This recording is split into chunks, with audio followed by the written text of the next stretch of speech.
Good afternoon. Welcome, everybody. I'll call to order this meeting of the Housing Policy and Development Committee. I'm the chair of the committee, Councilmember Cam Gordon, today joined by Council Members Goodman, Bender, and Schrader. We're a quorum of the committee, and we can do the committee's business. Both Councilmember Reich and Ellison are out on city business, so none of us can leave or we'll lose quorum, just so we're clear on that. We have 5 items on the agenda. We have 2 consent items, and we have 3 discussion items. I understand that one of the consent items, one of the council member wants to pull for discussion. Councilmember Goodman? Thank you, Mr. Chair. If you would be willing to pull item number 1, I would appreciate that. Certainly, always willing to pull something off of the consent, which means then we only have 1 item on our consent agenda, and that's item 2 on the printed agenda. So that's the project analysis authorization for 14th and Central Mixed Use Development at 845 14th Avenue Northeast. Does anybody want to pull that for any discussion? Seeing none then, all those in favor, please say aye. Aye. Any opposed, say no. And then we'll move, that motion carries. Then we'll move on to our discussion items, and I guess we can bring, I don't know if we need a staff report on item number 1. Councilmember Goodman, would you like to ask any questions to staff? Oh, sure. Do you want them to give a report, or you want me to just ask my questions directly? We can go either way. Would you? I'm happy to ask my questions of the housing director directly. Okay. It's not like she doesn't know this. This isn't like some big secret no one's discussed. Absolutely. My question is, under what policy, either the Unified Housing Policy or our tax increment policy, do we state that we'll use tax increment or public assistance for market rate projects? I'd also like to know where in the redevelopment agreement it states in writing that we would use tax increment for a market rate project. I'm all in favor of using tax increment for affordable housing projects where it's necessary, but I am completely against using tax increment for market rate projects. And so I'm just hoping you can point to the redevelopment agreement and where it states that we will use tax increment. And then also, what policies do we have that state that we'll use tax increment for market rate projects?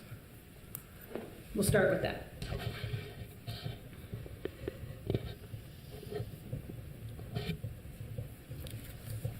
Good afternoon.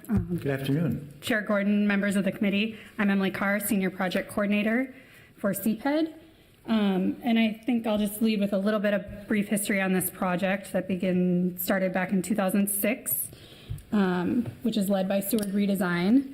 And in 2009, in April 2009, the City Council approved a acquisition strategy and concept plan for this site. And shortly after that, in 2009, the city entered a redevelopment agreement with Seward Redesign to support the neighborhood vision of commercial market rate and affordable housing at this site, and also improved neighborhood and pedestrian access. So over the last 10 years, the city has been really instrumental in the acquisition and development of this site, which is really a difficult development area. To date, 100 units of affordable housing have been built, deeply affordable housing, affordable at 30% AMI or less, in the blue and green areas on the screen. And Seward Redesign, in partnership with Schaefer Richardson and NOR Development, is proposing phase 3, which includes 2 subcomponents, 128 units of moderately priced market rate housing that would provide neighborhood or housing choice in the neighborhood that hasn't had any market rate housing in over 30 years, and then 32 units of affordable housing, 16 of which will be large family housing bedrooms. So staff felt that this approach, this phased approach to phase 3 of a moderately priced market rate project combined with a second phase affordable project met our interpretation of the unified policy. And that the adjacent WADIG site, or the 32 units, would meet the unified housing policy test of 20% affordable at 60% AMI.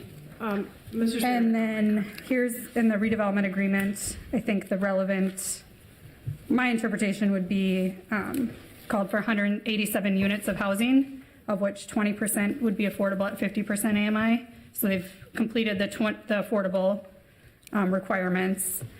And then there's also a statement in the redevelopment agreement that says the parties will agree to determine on a phase-by-phase basis the applicability and best approach for assuring long-term affordability in the phase at the time of phase approval. Okay. So I know that's a lot of That didn't information. answer the question. Where in the policy does it state that the city will use public funds, in this case tax increment, to pay for market rate housing? The first two phases of the project, which are excellent, and they've done a great job, were basically 100% publicly funded. So they have done affordable, that's great. They followed our policy, they made them affordable, and they got all sorts of public money for it. In fact, I can read off the list of affordable, just in one project alone. They had low-income housing tax credits, a deed grant, tax-based revitalization account money. They had a 202 loan, as you know, Hennepin County Environmental Response Fund, Met Council, TBRA, the Family Federal Home Loan Bank, which is probably private, the syndication proceeds on the mortgage, and the HUD pre-development grant. So they got a lot of public subsidy, and they built affordable housing, and that is great. And in the second project, same kind of thing. The city has over $1.4 million from our Affordable Housing Trust Fund and tax credits, and they even got nonprofit assistance on that, Green Communities, Hennepin County, Federal Home Loan Bank. So that project too, 100% affordable, pretty much 100% paid for by the public. So they've dipped. They've gotten the money to build the affordable. Now they want to build market rate. And now they want to use public assistance for that. That is where I have the objection. And I don't see any policy that states that we would subsidize market rate within a project that was mixed. Your argument is it's mixed, they did affordable, they did market rate. Where does the policy say we'll pay for the affordable and we'll also pay for the market rate? Because that opens a big door to a lot of other developers who come in and say, we want public assistance. You let them do it, not with TIF. They couldn't get trust fund money because they don't have any affordable. So instead, we're going to use tax increments. So explain to me how that meets our policy. Did Sure. you want to add anything additional to your explanation? Chair Gordon, Councilmember Goodman, I would defer to Ms. Skildum. Do you have anything you'd like to add? Chair Goodman, Councilmember Gordon, or opposite, Chair Gordon, Councilmember Goodman, sorry. Staff's interpretation of the unified housing policy is that at least 20% of the units need to be affordable at 60% of the area median income. How staff is looking at this phase 3, is that it is two component parts of the same project. So our interpretation is that it is meeting city policy by providing 32 affordable units in the phase 3B site, WADAG. And we're paying for that, correct? I would anticipate that we will participate in the financing of that. I'll just remind Yes. us that this is a project analysis authorization. So this is a preliminary, we're giving permission to staff to continue studying. I understand that, but I don't think we should be studying something that flies in the face of our policy. Clearly, you've made that clear. And the only thing that's changed between before and now is that the chair apparently does think that you should use public funds to fund market rate housing. That's the only difference between when this is brought to us 6 years ago, 5 years ago, 4 years ago, 3 years ago, 2 years ago, and last year. The only difference is who the chair is, and apparently you think that we should use tax increment to fund market rate housing. Because we're paying, I got the project data worksheet this morning for the fourth phase, which I also think I could likely support because it's affordable, 100%. But when you look at the sources and uses on that, we're also paying there too. So we are getting the affordable and we are paying for it. Why are we being asked to put $4 million of tax increment into a market rate project? So if you'd like to, you can answer that, but I think that you already did because it's getting 20%. It's not solely a market rate project. Yes, it is. This is a larger project, and I think one of the differences how we define a project and how we don't define a project. If you read anything on this, it talks about phases of a project. I've watched this from the beginning. I've watched this when I was just a young whippersnapper before I was ever even on the council coming forward, and it was always designed to be a comprehensive project that's that's coming in delivering an abundance of affordable housing. So I think that's maybe where some of the difference is. I'm supportive of this, and partly I'm also supportive of it because of the clawback that we have that goes on to the land and onto the future development, and such a big need we have for those kind of affordable units and what this is going to deliver. And I believe that the affordable units that are already built are pretty much permanently affordable units that are going to be there till the end of time. So it's not even like most of the projects where we invest in it and it's a short term of affordability we have and then it goes away and they flip to market rate. And I think that the future affordable ones are also going to be permanent, deeply affordable housing to go on. So yes, I do support this. Yes, I happen to be chair of the committee, but of course it's the committee that makes these decisions and it's staff that's coming forward with the recommendation. I also recognize we've tweaked our policy on housing and our unified housing policy, and there's We some did, openings in Councilmember, and I that. was behind that, and it said if you did a PUD, then we would consider that the affordable could be in two different buildings. This is not in a PUD. Not only is it not in a PUD, I think there's so much concern about this that we put into the staff report, I didn't, that the city will file a declaration against the title on the Wadag Commons site, of which we'll have a first mortgage, that requires this to be built later. So we have so little trust that this is going to happen that we're having to write a declaration in, and it doesn't meet the criteria, which clearly states you must have a planned unit development. This is not a planned unit development. But I have other questions for staff, so can I continue with those? Okay. Great. I'm wondering about the parking. So there's a lot of talk about they can't do anything here because they can't make it work, but they have 77 units of parking on this site.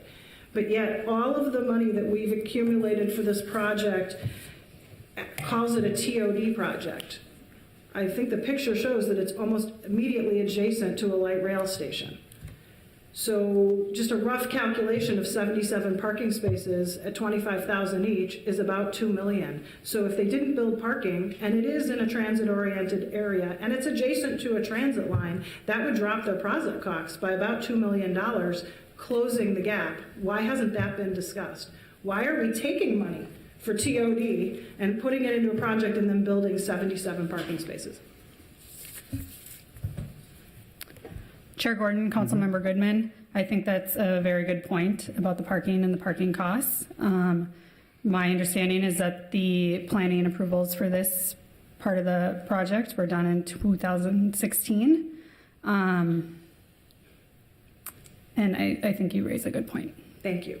So essentially, Mr. Chair, we're paying more because they want to have parking, and if there wasn't parking, we potentially could close the gap.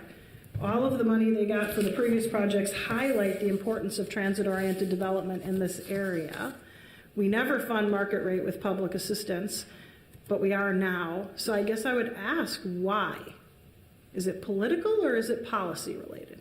Why are we going so far beyond our policy to push this square peg into a round hole? And to be fair, I've talked to staff about this endlessly. They knew all of these questions. This isn't like trying to get them. There isn't an answer. They were told to bring this forward despite it being inconsistent with our policy. And they said, go ahead and raise that in committee, and that is what I'm doing today. Chair Gordon, Councilmember Goodman, I would just say that one of the contributing factors to why staff, who, as has been pointed out, has been working on this for years and years and years and trying to find a path forward on this, is just due to the fact that the city has entered into a redevelopment agreement around this site, and that this redevelopment agreement did envision development in the way that it is occurring, including the market rate and the affordable units. So I think that part of the answer to the reason why are we doing this is in order to fulfill the terms of the redevelopment contract, fulfill the terms of our agreements with the Metropolitan Council around the money that they have provided to this site overall, to work with our partners to complete, who also have money tied up in this land, and move this project forward in a way that we can get 20% of the total units in the phase built as affordable, We are committed to that project. The declaration is being filed against the land. Largely, we were hoping as a comfort to the council about our intention to make sure that that development occurred on that site, not because we are not committed to making that happen. And I appreciate that you went to that extreme measure to get that assurance. Mr. Chair, Ms. Gildem, so the council has 300,000 in this. It's not exactly millions. Let's see, the county has 110,000, Indeed has 300,000, and we're being asked for 3.7 million in public subsidy for a market rate project. So if the other entities believe so strongly in this, why aren't they putting more money in? Why are we, and again, point to me in the redevelopment agreement where it says we will subsidize with public assistance market rate development in order to get this done.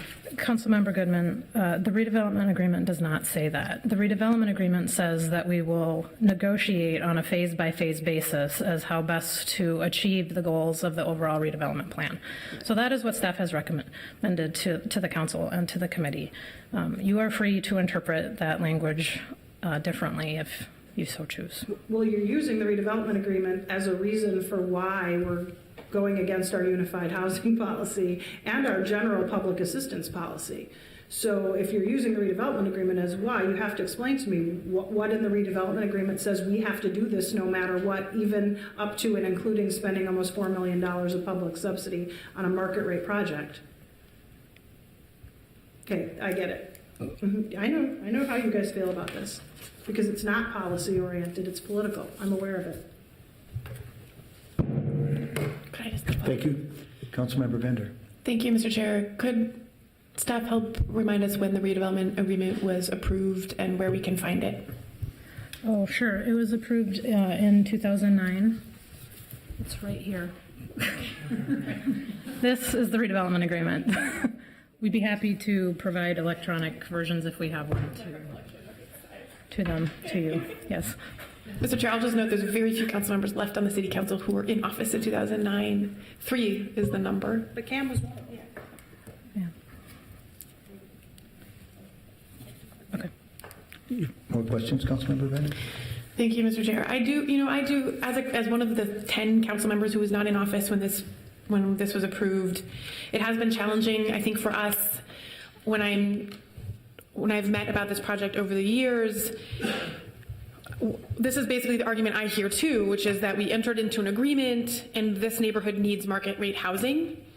And so I don't dispute those two concepts. However, it is quite a departure from our typical practice to subsidize or use TIF funding for market rate projects. And we're in a time, we just spent $1.5 million operating a homeless, putting capital money into a homeless shelter for 6 months. We are trying to use TIF to fund affordable housing and market rate projects all over the city, and those will be 20% of the units at 50% AMI and market rate projects. So I think it's hard for policymakers to imagine. So if there is a market rate project in North Minneapolis that's approved, like that is proposed in our normal process, we would say you have to put 10% in at 60, or you can use TIF for 20% at 50% AMI. But so how is this? So this is different because there was an agreement made before the vast majority of policymakers were in office. And so here we all are. But I do share a lot of the questions and concerns that Councilmember Goodman is raising. So I just... Councilmember Schrader? Yes, just to add on to that, because that's pretty much my sentiments as well. With the looking at, definitely understand the need to get market rate in an area that hasn't seen that in 30 years. But that also is a question of, how is that going to change the neighborhood? So I'm glad to hear, a good answer for me is that there's permanently affordable in the area, and that's been baked in. And I think that this is an incredibly unique. I don't think we're at that big of a risk of setting a precedent here because of how unique this situation is. I'll also note that I would have been happy to see this as a planned development altogether. We also looked at options of even amending the development agreement, but it didn't necessarily seem wise or necessary given what was there. So I appreciate the concerns that have been raised. But I will move this project analysis authorization forward. You have a comment on that motion?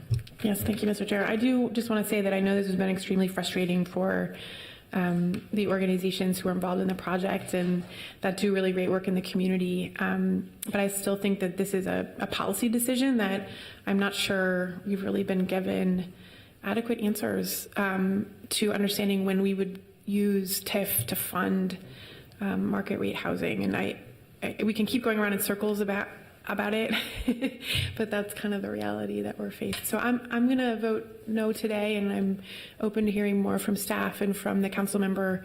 I know Councilmember Warsami had some, at least in private conversations, thoughts about this, but I guess he wasn't able to make it to committee today. So thank you. Seeing no other comments then on the motion, all those in favor say aye. Aye. All those opposed say no. No. That motion will then go forward without recommendation. All right, yes? Mr. Chair, I was just going to say that motion failed, so a new motion would be in order. All right, so I'll move that forward without recommendation. All those in favor say aye. Aye. Aye. Any opposed? No. That motion carries then. So that will go to the full council for consideration. Now we'll move on with our agenda. Item number 3 is a discussion on housing policy and development work plan. And there you should have a work plan in front of you as well that I think is slightly different from the one that was provided in the packet. And we'll have a brief report on this. Welcome. Thank you, Mr. Chair, members of the committee. I'm Andrea Brennan, Director of Housing Policy and Development in Community Planning and Economic Development Department. I'm standing here before you to present the proposed 2019 Housing Policy and Development Committee work plan. But the work reflected here involves divisions within CPED outside of the Housing Policy Development Division and several other departments, including Regulatory Services, the City Attorney's Office, Finance, Civil Rights, Coordinator's Office, and others. The 2019 proposed work plan represents ordinances, reports, policies, and programs that will be considered or reviewed by the HP&D committee in 2019. It is color-coded. The white rows represent ordinances. The blue rows represent staff directions or staff reports to the committee. And the green rows represent revised policies or programs for consideration. I'm not going to go through all of them, but just wanted to highlight one example in each quarter. So the first quarter, one of the items is recommended financial policy to support the interim inclusionary zoning ordinance, which is next on the agenda today. The second quarter, tenant protections ordinance will be brought forward. Either one or two ordinances will be brought forward for consideration. Third quarter, recommendations for our second round of Minneapolis homes, sale of city-owned land and award of funding to develop 30 to 50 new homes on city-owned vacant lots. And then the fourth quarter, we're hoping to bring forward a comprehensive inclusionary zoning policy. We staff that have worked on putting this together, across the city, we will make our best effort to bring these items forward in the timeline indicated in the work plan. We have to note that we do think that this is a very ambitious work plan, but as stated, we will do our best to bring items forward. I also want to point out that there is a lot of work in housing that is not reflected in this work plan. And it involves staff, not just in my group, but staff in CPED and staff throughout the city. Again, City Attorney's Office, Finance, Civil Rights. The good news is that this work is resulting in the production of a lot more affordable housing. We think that's positive. We closed a historic 12 affordable housing projects last year, resulting in doubling our affordable housing production in 1 year. And we're implementing innovative new programming that's informed by community input and is drawing national attention. I could not be prouder of my team and the colleagues that I work with in other departments throughout the city, and for both the volume of the work that we're bringing forward as well as the quality of it. So I'd be happy to answer any questions related to what's in the proposed work plan that was included in your original packet. I understand there's a new one before you. Thank you very much. I don't see any questions, so maybe I'll just talk briefly about the new one. And I know that Ms. Brennan has seen a version of this and given some feedback. There are some basic changes involved. I thought it would be helpful if we identified in Q1 what we've already accomplished, so that we could see that 3 of those things are done. So that's why there's a little Y there. And I know people out there can't even see this. I suppose we could set something on the overhead if we wanted to, but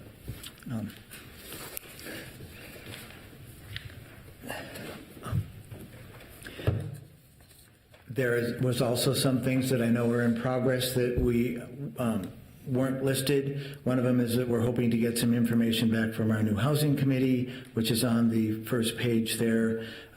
Also, it seemed in some instances, especially when we were talking about ordinances, just changing to consider for adoption would be clearer than words like develop or evaluate, so that we know it would be coming back to the committee where we'd be consider adoption for it. There were some ordinances that were in progress that weren't on the plan as drafted, and one of those was the intentional community cluster housing ordinance, which I had introduced.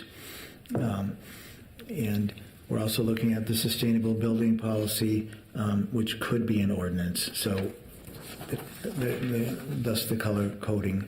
I also know that there are some colleagues on the second page, thank you very much, Mr. David, where we're we have actually opened up our public housing ordinance, but we're also, I know people are discussing about identifying funding options, so that's down for Q3.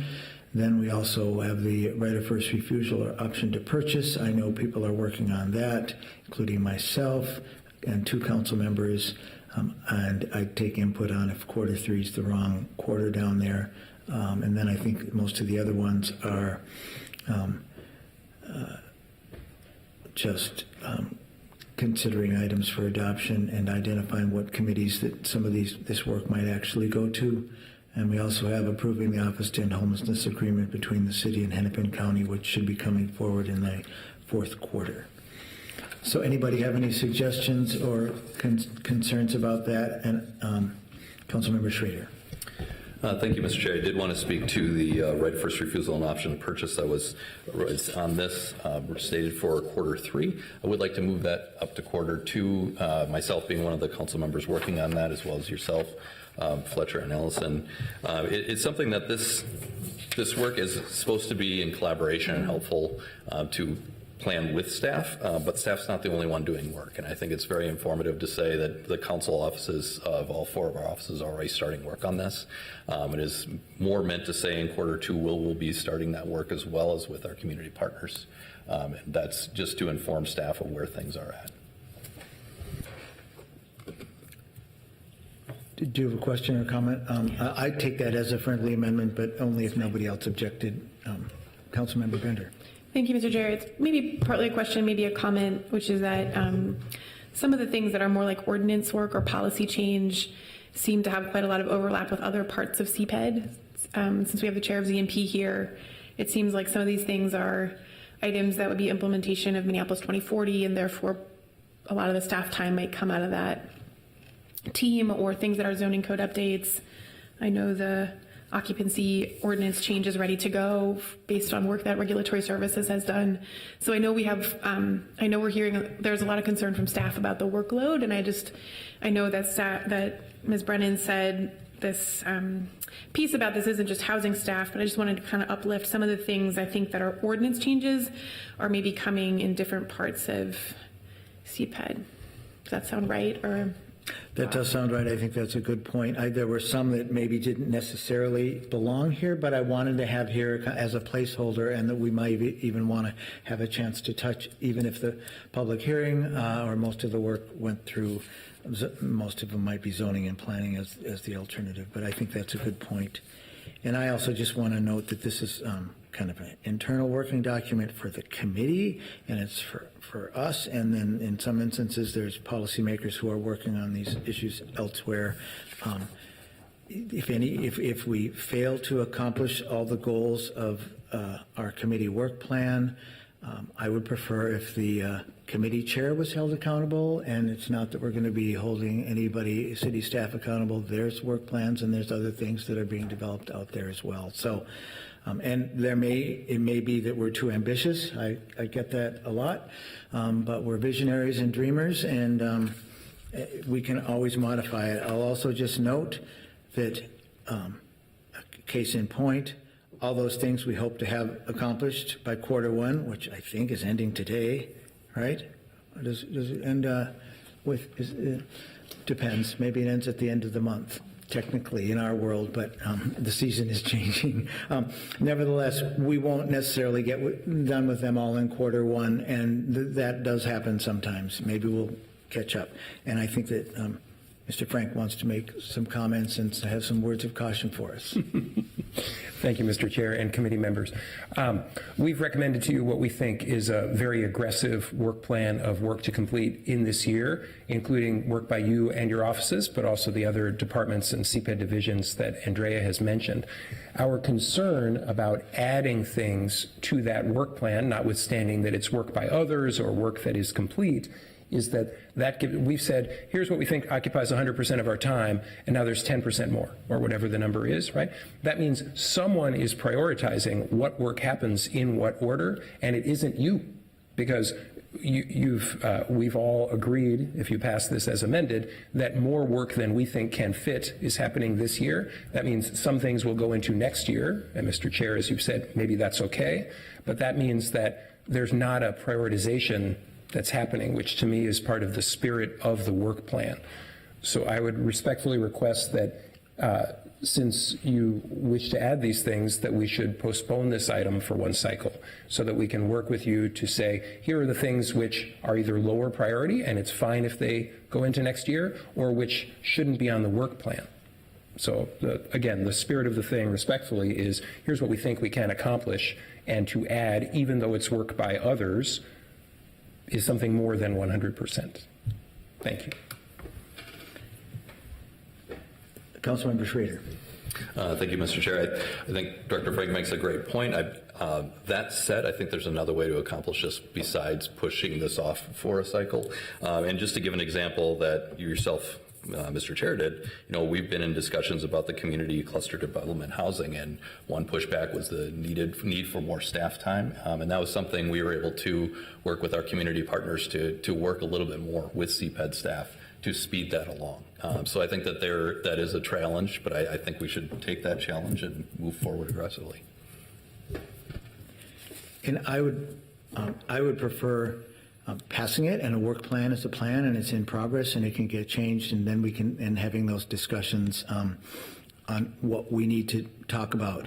I see it kind of as a priority, at least in sequence here, so it kind of identifies what we expect to get done when, and that forms a priority here. Of course, all of us up here may have priorities about what we want to work on and push harder on to get moving forward, and that will happen as well. So I appreciate the concerns, and I think we can try to address them without having to bring back the work plan 2 weeks from now. But that's my preference. We'll see if there's discussion on that. Councilmember Bender. Thank you, Mr. Chair. That seems reasonable to me. I did want to just highlight again, we seem to be having trouble, particularly with the policy work and the ordinances. Just a lot of back and forth about timelines and expectations around those. And I had tried to address that a couple of years ago by adding what I thought was a housing stability policy person, a staff person, an FTE. And maybe that wasn't enough resource to help us write more housing policy related to housing stability, just with all of the attention and work that's coming into housing. So I take to heart the idea that we need to, especially if we're doing a lot of ordinance work and policy change, staff appropriately. So I think it's something to think about as we come up to our budget season, because I don't expect the interest to change. And I think often, honestly, we spend a lot of money on things. I mean, this is not just specific to the city of Minneapolis. I find myself thinking this when I'm at Heading Home Hennepin or the state effort to end homelessness. We spend a lot of hours in meetings about how to house people who are experiencing homelessness. And there's like a list of policy changes that I think if we could finish would help stop that giant, trickle of people, or whatever you want to call it. Trickle isn't the right word now anymore. I mean, there's this like constant stream of people who are losing their homes, and they're not all city policy. Some are state policy, some are county court policy. But I find myself frustrated a lot because I feel like we're pretty downstream and not upstream enough. So I take to heart the idea that we need to staff appropriately for that, and I'm open to continuing those conversations. So if things do keep rolling farther past where they are at in this kind of goal, what I'm hearing you say are goals around our timing, I think we should take another critical look at that. I also did want to say, we spent a lot of time last year on the city's response to the encampment and designing a homeless shelter, which the city doesn't normally do and is not appropriately staffed to do. And I hope we can avoid that again this year. I know that there are people, hundreds of people now today in our city experiencing homelessness. They are on the trains and buses. It's not a seasonal issue. It is something that I know many council members are, like I said, in many meetings about week in and week out. And so when we kind of drop everything and have an emergency response to a long-standing problem, I think it takes important staff time and resources away from some of the upstream solutions. So I'm just going to keep saying that and hope it comes true. Well, I appreciate that. I also think it would be interesting to look at these in 3 different sections and 3 different sheets of paper in terms of all the staff directions. So I see a lot of this work is actually staff directions. Probably many of them came from me in this committee, and they're important work, I'm sure. But then also look at what are the ordinances. There aren't all that many of them, and there also aren't all that many of the revised policy or programs either. And there may be a way to have staff directions be met without overdoing it on the information. I don't know. So we'll look at those kinds of things too. So with the work plan as moved, as amended before you, I'll call for a vote. All those in favor say aye. Aye. Opposed say no. That motion carries. And now we'll move on to our final discussion item, and hopefully we still have some bandwidth left in our brains, because this could be a little more complicated than some of the things we take up. Thank you, Mr. Chair, members of the committee. Yes, this one is a little complicated. So this item is requesting consideration of adoption of an interim inclusionary zoning tax increment financing policy for revenue loss offset assistance for projects subject to the interim IZ or inclusionary zoning ordinance. And from here on out, I'm just going to simplify this by calling it the IZ ordinance. The city adopted this IZ ordinance in December. It was effective January 1, 2019, and applies to projects that seek either, number one, a rezoning from a non-residential multifamily use to one that is, or 2, a substantial increase in the allowed development capacity of more than 60% as measured by floor area than would otherwise be allowed under the current zoning. Developments and developers subject to this ordinance must comply with affordability requirements defined in the Unified Housing Policy. These affordable housing requirements identify 2 options to comply. The first option, option 1, is that at least 10% of the units are affordable to and occupied by households with incomes at or below 60% of the area median income. That's about $39,000 to $56,000 a year, depending on family size. Developments meeting option 1 requirements are not eligible for city financial assistance, and the period of affordability is 20 years. Option 2, at least 20% of the units are affordable to and occupied by households with incomes at or below 50% of area median income, around $33,000 to $47,000, depending on family size. Developments meeting option 2 requirements are eligible for city financial assistance. The period of affordability of these projects is 30 years. When the council adopted the interim IZ ordinance in December, the council directed staff to return to this committee on this date with a recommended financial assistance policy to support option 2, deeper and longer term affordability with city subsidy. We engaged a consultant, Mike LaFave, with Community Capital Consulting, and convened staff across city departments and divisions. Thank you to the staff that participated, many of which are here. Staff in CPED Housing, CPED Planning, City Attorney's Office, Development Finance, and Civil Rights for spending significant time on developing recommended policy over the last 4 months. We set out to do 2 things.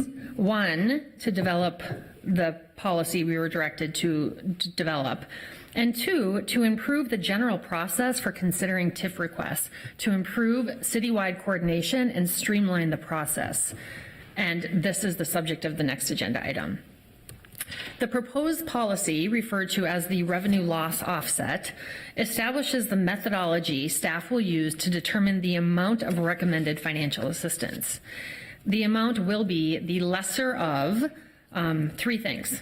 One is the amount of available tax increment, and that's defined as the amount that we actually receive from the county less 10% for city administrative costs. 2, the costs of providing the affordability. So the reduced rents from the affordable units will result in less revenue to the project, which will support less debt and less equity investment. So that cost can be quantified, and that would be another threshold of the maximum amount of subsidy that could be offered. 3, the amount needed for feasibility.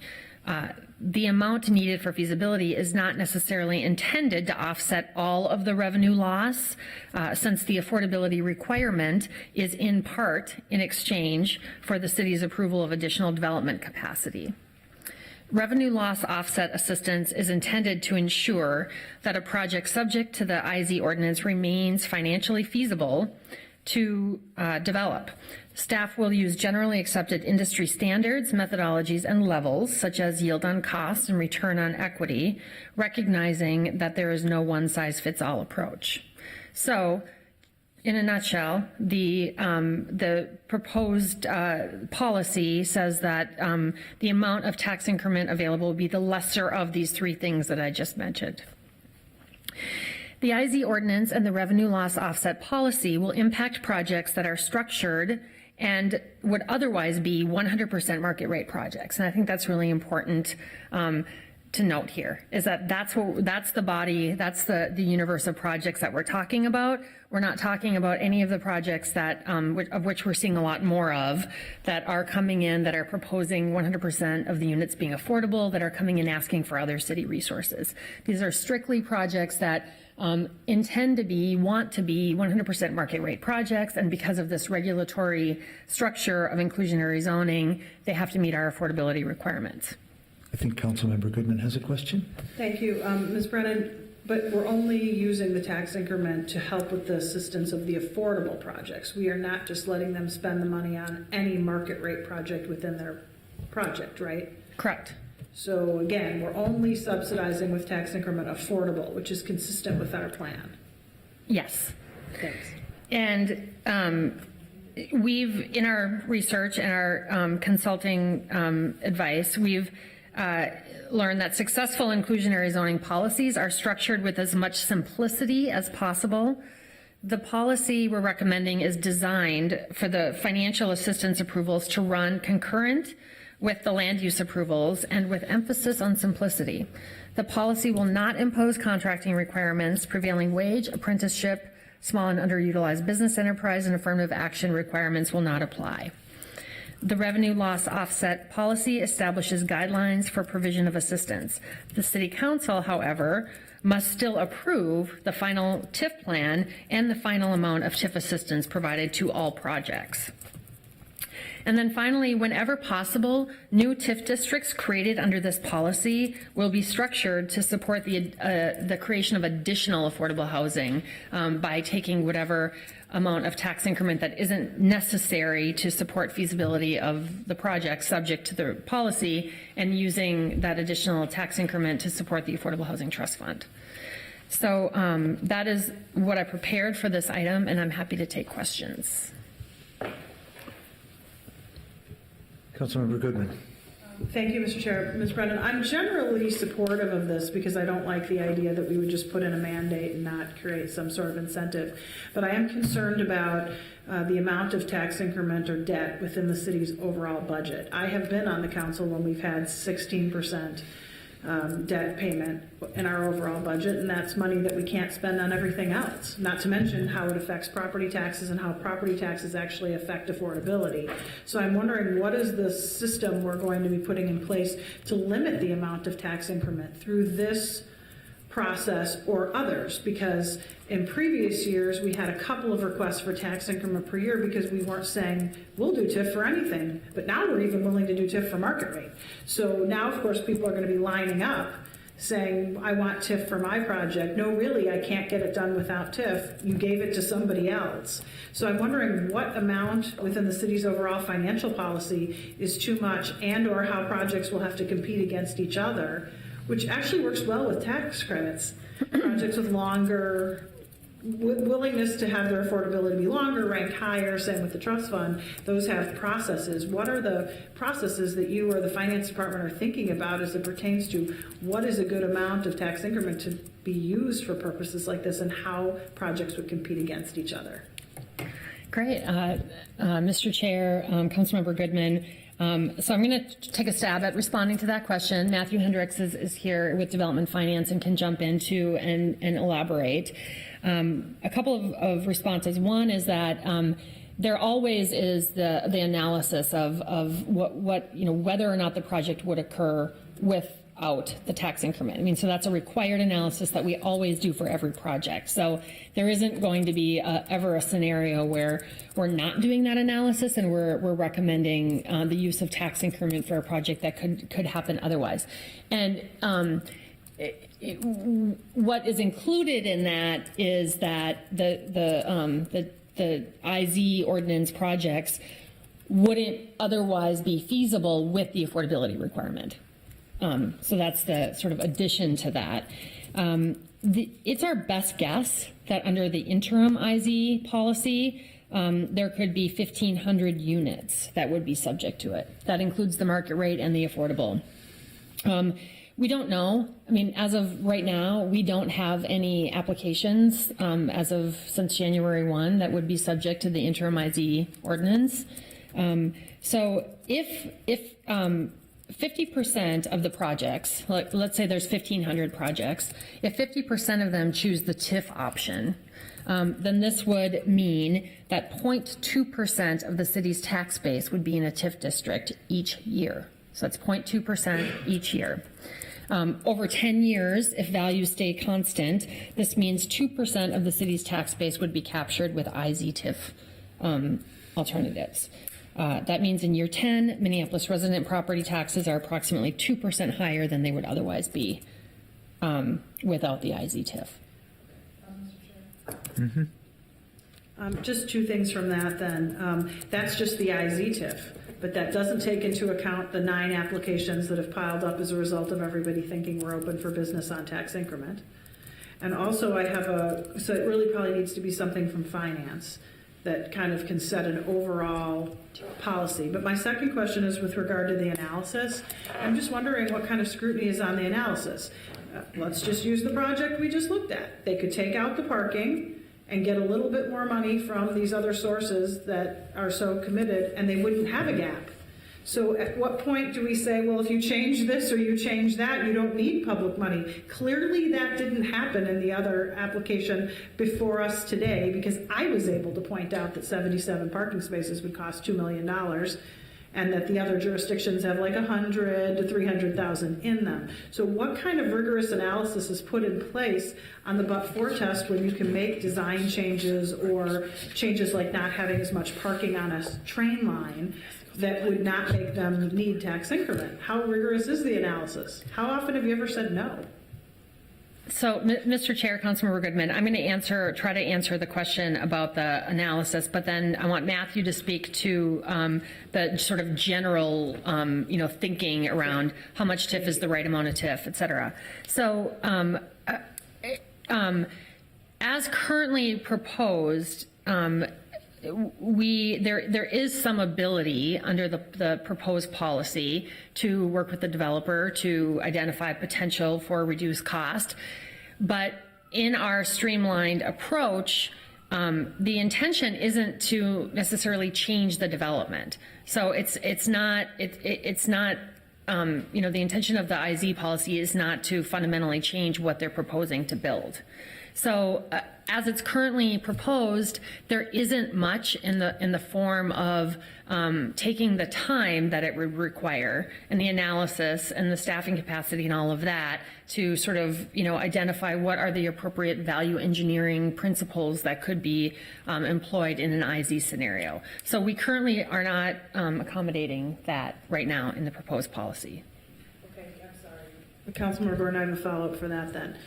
So Okay. if there was a project in my ward downtown and the total unit cost was $500,000, but those 10 or 20% had to be affordable, we would say it was acceptable to subsidize the difference between a very high rent rate that would be needed to subsidize a very expensive apartment, and we would subsidize that so that there would be affordability in those high luxury projects.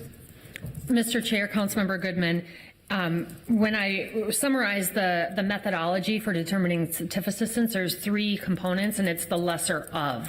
One of them is the actual difference, but the other is the feasibility, what is required for feasibility. So in a scenario where it's luxury and the rents are very high, or the sale prices are very high, in those scenarios, it could be that those projects could absorb a lot more of the affordability costs and not need as much subsidy. So, and again, this is new. I mean, we expect to learn a lot from this interim ordinance, and we hope to have applications. We hope to collect data. And we don't expect this to be the final version of anything. We're proposing this as our recommended policy, given what we know today. But we expect to learn a lot as we implement. Thank you. That's a great explanation. Thank you. Do you still want to hear from Matthew about the general thinking around TIF? Okay. Please. Chair Gordon, members of the committee, my name is Matthew Hendricks. I'm a senior finance analyst in the finance department, and I need to give credit to Mark Ruff, who supplied some talking points for today in preparation for some of the questions, so credit where credit is due. So one of the questions is kind of about what if there's more of the city's tax base in TIF districts, and there's no statutory maximum, and as you mentioned, we've been as high as 16 in the past. We're trending towards about 3% from prior TIF districts. As the consolidated district is decertified at the end of 2020, will be somewhere between 3 and 4%. And many of our current districts are going to be aging out over the next 5 to 10 years. So that's why I say we're trending towards about 3%. So that's kind of the baseline, and then IZ would be in addition to that. There's a general sense that somewhere between 5 and 10% is considered typical or healthy. There are some cities at 0, but they tend not to be investing in affordable housing aggressively or in redevelopment. Yeah. And we could supply a list of cities with the percent in the future if that's helpful. So that's kind of been to the question about overall percent in TIF districts. Mr. Chair, so that alleviates my concern that this IZ situation is going to create a problem, and I really appreciate the explanation from Ms. Brennan about how you view it, that we're not just going to put this in place and wait 5 years before we review it, but we're going to take a look at them and see what's happening. So I'm really comfortable with this, and I'm normally not someone who's very comfortable with tax increment, primarily because I object to the idea that all of the other taxpayers should be paying for the public services of the residents who are brought in as a result of new construction. So we're taking money, remember folks, from schools, parks, the county, social services, and saying this housing is more important, and for truly affordable housing, especially in integrated buildings, it is. For market rate, not so much, but for actual affordable, I do believe it is important, and I think I'm comfortable with that, and I appreciate your explanation. And these are the specifics for the interim ordinance, so we'll definitely be studying it when there are results. Councilmember Bender, did you? Thank you, Mr. Chair. I just wanted to take a chance. Well, actually, maybe I'll move the item. Did you move it? Thank you. Thank you. So many of us have been working on this policy and appreciate all of the work from council offices, but really wanted to thank staff. This is a very, very complicated ordinance and policy, and it has taken a lot of time and effort from finance and housing. And I think I want to underscore what Ms. Brennan said in the discussions that I've had with staff, that this is, I think, something we need to really watch carefully, and the data that we're going to get about our housing market from this interim policy is going to be really important to inform future policy change. If we believe our development community, no new housing will be built in Minneapolis from now on, and all housing development will stop because we've now required affordable units in them, I don't believe them. But if they're right, then we'll have to go back in and adjust our ordinance. If we find that we're, I think getting too high in the amount of TIF we're using, I think we'll be able to adjust. If we find we need more staff to be able to manage this program, we'll have to adjust as we go forward into the future. So, I've always thought of this as just one way to harness our city's growth to help those most in need. In this case, not even really most in need, those in need of a slightly more affordable option than is being built in the market. And certainly not the answer to housing folks in our city in an affordable way or to solve our housing stability issues that we're facing. But I do think that it, kind of to the point about the broader question about TIF and how we use tax funds, I mean, we have been negotiating with development teams for a long time about building materials and the number of parking spaces, building height, and now we've added affordable housing as one of the public benefits that we are asking for private development in our city to help, to increase the amount of emphasis that we have on that when we're looking at private development. So I'm really excited about this. I'm very excited about the data and the information that we're going to get and the thoughtfulness that staff has taken to make sure that we've crafted a policy that still supports housing development in our city, which we desperately need, that leverages that development to get a number of units that we can, and to be thoughtful about it and how it impacts the overall tax base and regular taxpayers in our city. So thank you very much. Thank you so much. I don't see any other questions, and I don't see any other comments. I appreciate the thoughtfulness that went into the policy, and I'll call for a vote now on Council President Bender's motion. All those in favor, please say aye. Aye. Any opposed, say no. That motion carries. And seeing no further business before us. Oh, we have one last one, sorry. This is a discussion item number 5, updated financial assistance fee policy to assist in recovering costs related to the provision of public financial assistance to support development activity. I think this relates to item 4. Great. Do you have more Mr. information Chair, for us? Mr. Chair, members of the committee, thank you again. When I mentioned before in the last item that we hired a consultant and we convened a group of staff across the city, we set out to do 2 things. One is to recommend the policy that you just voted on, and the second is to look at streamlining our overall process.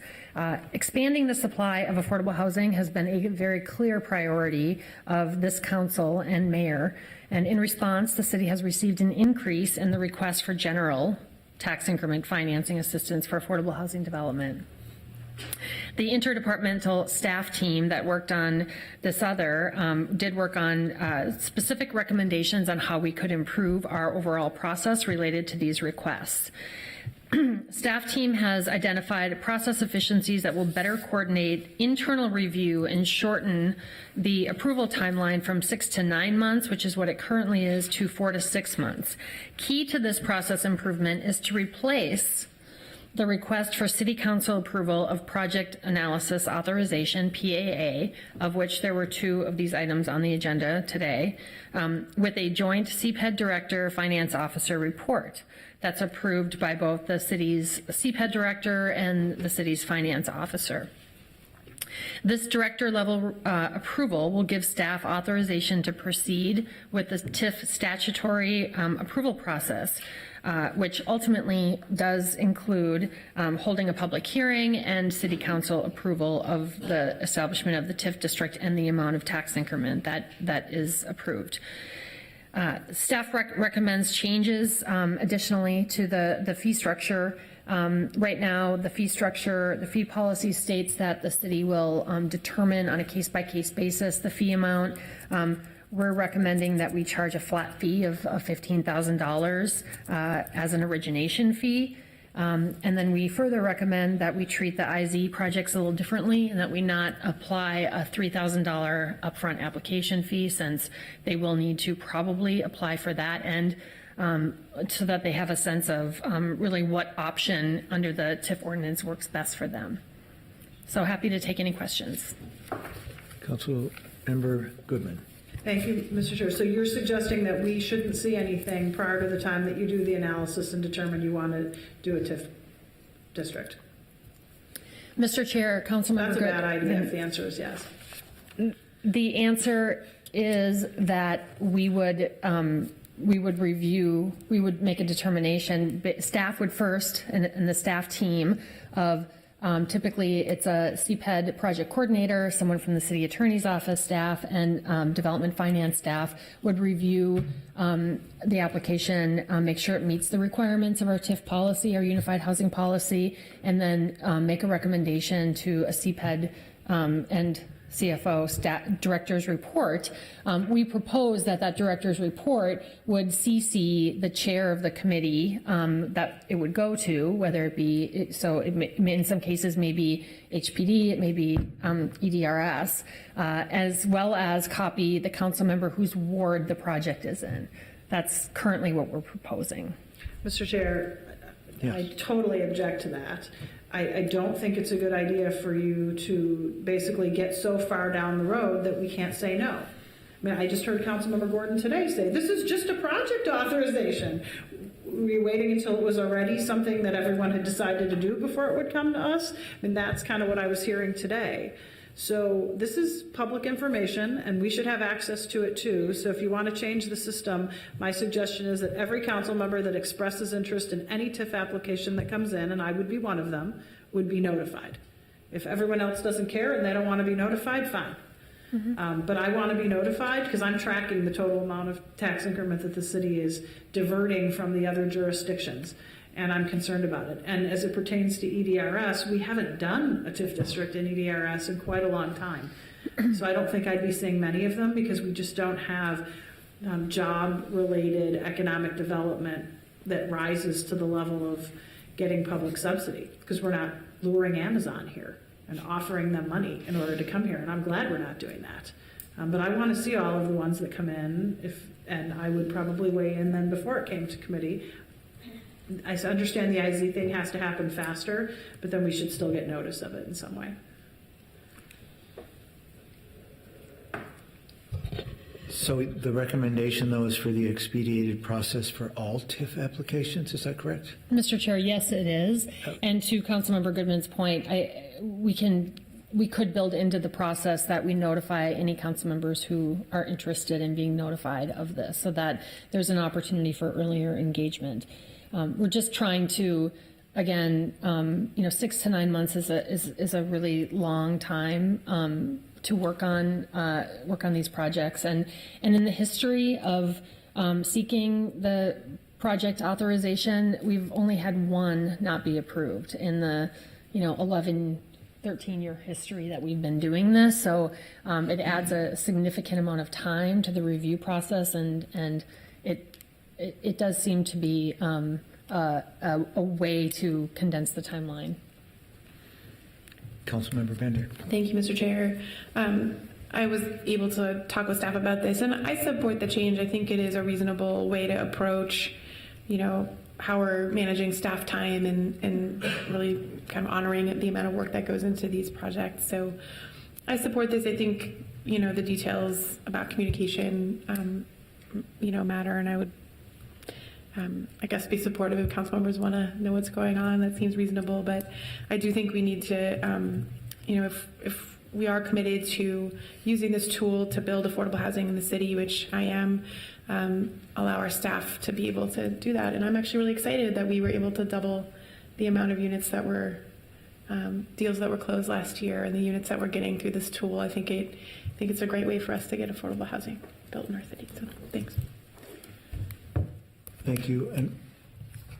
And I'm generally supportive of this, partly because I've seen so many times when it's come forward once and it actually looks like so much work goes into that pre-authorization, but also because knowing that it's going to come by still at the end, and if there's some problems and issues and concerns, the committee or the council can delay it, they can reject it, they can send it back for more analysis. So if we thought things were going awry, we could start treating that what now is like the secondary final approval as more preliminary or whatever, and we could use that as a way to review it. I would also say that if it would make committee members more comfortable, I could try to give a direction that when I hear about it, you could just send it to anybody on the Housing Policy and Development Committee. I don't know that if that's going to necessarily address your concerns, Councilmember Goodman. It sounded like you could see the carve out for the inclusionary zoning ones, but not the others. Do you want to weigh in one more time? Yes, sir. I want to be notified. This isn't just for the inclusionary zoning ones. This is for anyone. And so I want to be notified, and I want to remind us that if we can't say no to a market rate project with affordable housing, without affordable housing for tax increment, what project are we going to say no to, other than something like Amazon? I mean, I don't, it gets, so if we can't say no to the one we had today, which I can, apparently you can't, then we need to figure out what the process is to earlier on intervene and make sure that we're following our actual policy. So I want to be notified, and I can live with the policy as long as I'm notified. And some future 7th Ward council member might think that use as much TIF as you want. My constituents love it, and they might have a different point of view about tax increment than I do. Okay, that was a good comment. Did you want to move this, Councilmember Bender? I'm happy to make that motion. I do want to comment briefly then. Yeah, you can move in. I'm getting a little concerned. I just want to make sure that when we talk about notifying council members and engaging folks, I think that's really important. But I do want to make sure that we maintain transparency and that we're not, by notifying the council member of the ward, sort of suggesting that they would get to pick and choose which projects get TIF or which don't. So I just feel like I want to say that out loud because I think we all know maybe that we don't mean that, but just want to be very clear that I don't mean that, we don't mean that. That what we're really trying to do is give our professional staff the opportunity to analyze these projects. And if there are policy decisions to make, like this particular project that we saw today, I mean, that one was complicated and it raises policy questions, and that's why we had a discussion about it. But to the point that Ms. Brennan made, most projects don't. And so I think what we're really trying to do is give our staff the discretion and support them, but not, kind of pick and choose projects over email instead of in committee. So that's my intention when I vote to support this policy change. I just want to say that out loud. So noted. I don't see any other comments then on the motion to adopt this updated policy on public financial assistance fees. All those in favor, please say aye. Aye. Any opposed, say no. That motion carries. Now, I believe our items are concluded, and I will adjourn this meeting. Thank you very much, everybody. I see one page. I had them all on